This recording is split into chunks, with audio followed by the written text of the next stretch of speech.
सिद्धार्थ शिरसाटांचं उत्पन्न 59 लाख रुपये असताना 67 कोटींचं हॉटेल कसं खरेदी केलं? विट्स हॉटेलचे 5 पार्टनर कोण? जाहीर करा. सिद्धार्थ शिरसाट यांचा इन्कम टॅक्स रिटर्न दाखवत अंबादास दानवेंचा आरोप. अंबादास दानवे यांनी दलाली करू नये. हॉटेल खरेदीबाबत अंबादास दानवे यांच्या आरोपानंतर संजय शिरसाट यांचा पलटवार.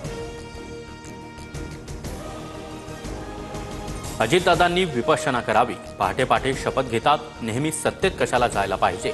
ओबीसी नेते लक्ष्मण हाकेंचा पुन्हा एकदा हल्लाबोल. हिंदी मुंबईची बोलीभाषा बनली आहे. मराठी जरी आमची मातृभाषा असली तरी हिंदी आमची लाडकी बहीण. शिंदेंच्या शिवसेनेचे मंत्री प्रताप सरनाईकांच्या वक्तव्यानं नवा वाद. बावनकुळे आणि शिरसाट यांच्याकडून प्रताप सरनाईकांची पाठराखण. मराठी कळत नसेल तर त्यांच्या भाषेत बोलावं लागतं. शिरसाट यांची प्रतिक्रिया. तर सरनाईकांचं वक्तव्य त्याचा चुकीचा अर्थ लावण्यात आला. बावनकुळेंकडून सारवासारव. डोंबिवलीतील पलावा पुलाचं काम रखडल्यानं ठाकरेंच्या शिवसेना आणि मनसेचं एकत्र आंदोलन. शिवसेना मनसे पक्षाचा विजय असो, दोन्ही पक्षाच्या कार्यकर्त्यांची घोषणा.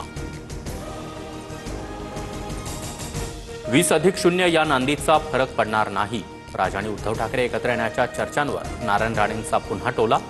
तर 20वर 1-0 लागून 200चा आकडाही होऊ शकतो, दानवेंचं प्रत्युत्तर. कृषी खातं म्हणजे ओसाड गावची पाटीलकी. कृषी मंत्री माणिकराव कोकाटे यांचं पुन्हा एकदा तिरकस वक्तव्य. वैष्णवीच्या वडिलांकडून हगवणे कुटुंबियांनी रुखवतासाठी 1.5 लाख रुपये मागितले. पूनम जालिंदर सुपेकरांद्वारे पैसे घेतल्याचा अंजली दमानी यांचा दावा. पूनम सुपेकर या शशांक हगवणेच्या मामी. निलेश चव्हाणला घेऊन पोलिसांचा पिंपरी चिंचवडमधील घरी तपास. निलेश चव्हाणवर वैष्णवीच्या बाळाची हेळसांड केल्यासह कसपटे कुटुंबाला बंदूक रोखून धमकावल्याचाही आरोप.